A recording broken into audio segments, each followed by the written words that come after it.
Good morning, afternoon, I can't remember now. Welcome to Grover Golds. Well guys, this is it. It's the 30th of September 2022 and I've just I'm busy doing the last little things that take up a lot of electricity. I'm with a company who's raising the prices from the 1st of October by 35%. So cheers. 35% means that the price of a kilowatt goes up from about, what was it, 29? I wrote it down. I wrote it all down and then I forgot it again. Well, it's going up 29.26 euro cents to 39.61 euro cents. So I've done my last dehydration today, the last hour now. The last apples are drying up. And I put a lasagna in the oven, which is easy, kind of like, okay, if I do that now, that'll be for 2 days for the both of us. And we only need to microwave to warm that up in the evening rather than having the oven on for 40 minutes and the stove on for a bit longer. So after that, when that's finished, I'm going to do a meter reader and I'm going to lodge it to the company so I can actually keep definitely in track whether they charge me at the old price from the 22nd of this month to the 31st or 30th, sorry, and then from the 1st of October to the 22nd, 23rd of October at the new rate, which is going to be way too much. So that's one of the things we do. Another thing we kind of like found out, because we're trying to prep a little bit. We're not preppers, by the way. I don't have a massive amount of hoarded stuff. That's not it. It's literally kind of like trying to find solutions or practicalities that you can really incorporate in your daily life. So we do have solar panels, but at the moment it's pissing down here and there's no solar energy coming in. So, and it's going to be the same during the winter. So it really is going to be one of those, if we do have a clear day and there is electricity, the grid is still working, because the moment the grid goes off, your solar goes off as well, because there's no way to actually relay anything surplus to the grid. So they just close everything off for safety reasons. So that's one thing, but at least, I mean, if we do have a few days in the winter that the sun is shining and hopefully we will get a little bit of solar energy from that, that's when I will be using the oven or using the stovetop during the day to make something that in the evening, when I have to rely on the grid to warm it up, I only have to warm it up, possibly in a microwave, which will take shorter time than putting the stove back on. In cases of an emergency, because we are campers as well, we do camp, we do have a small 2-pit gas cooker with a small gas bottle. So small gas bottle, I mean, if you really only use it for the, what do you call it, for the bare essentials, that can actually get you fairly far in with 2 months if you really do the minimum. Obviously you have to have your pants for that. So something that we actually found out today, because we kind of like looking for draft excluders and putting a few curtains behind the doors and all that stuff. And I also went like, do you know what, do me a favor and see if you can get another stovetop kettle. I've given up on the normal kettles, on the ones that you plug into the wall, a while ago already, because we just used, because I don't have hot water, I actually use boiled water to do the dishes. I was burning through those things like nobody's end. So I just used the cooker to actually do a kettle a few times. So I've got one, sorry, you know, the big, kind of like the nice ones, one of those.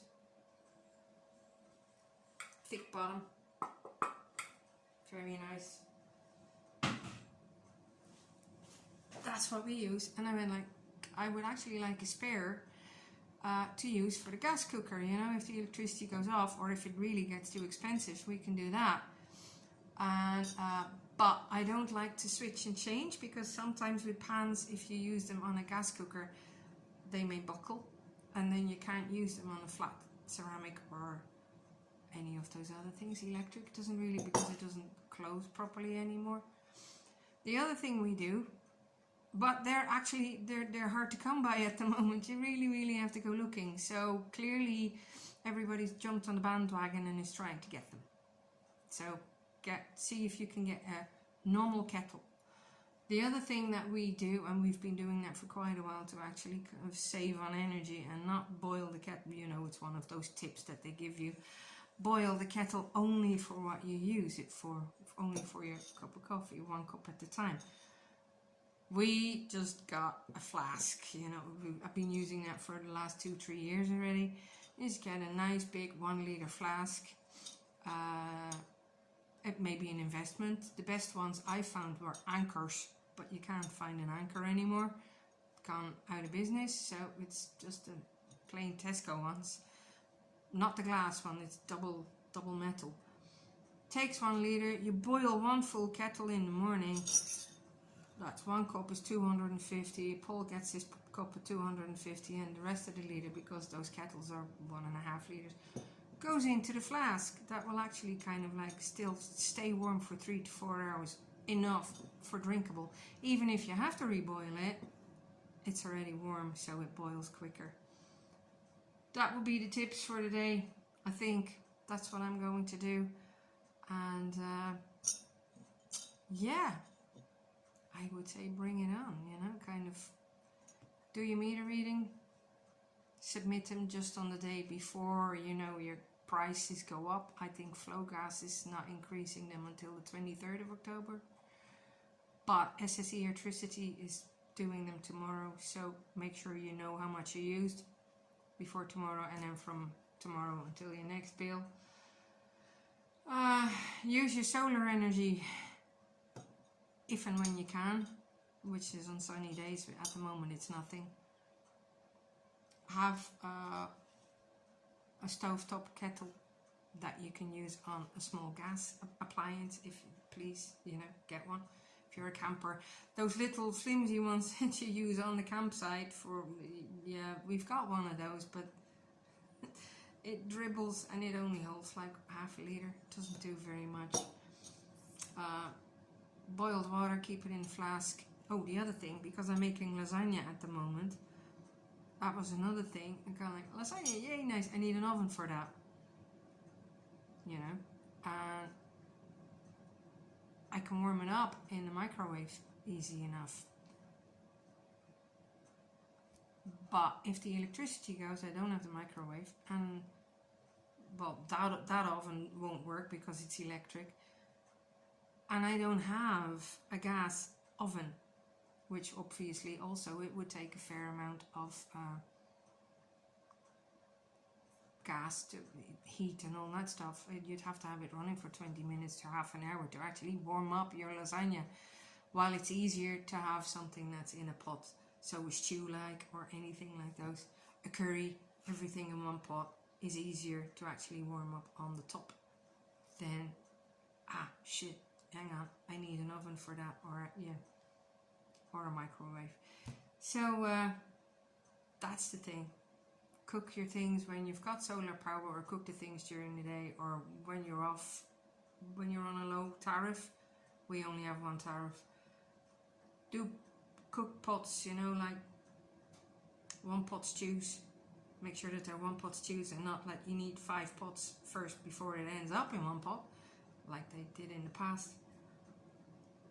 Do that, and basically kind of like all you have to do then during the day when you need it, scoop it in a cup or in a bowl, and zap it quickly in the microwave, which will just, okay, if you don't like microwaves, fine, don't shoot me, it's only an option, you know. Even on the cooker it will be quicker to just do 1 or 2 to reheat that than having to do a whole pot again. So that's it. All I can wish is everybody a happy, healthy, oh my gosh, prepping, you know, like get ready, get your minds geared up for this is what it's going to be like, because it's gonna be pretty dismal, I think, right? See you again soon. Take care now. Bye bye.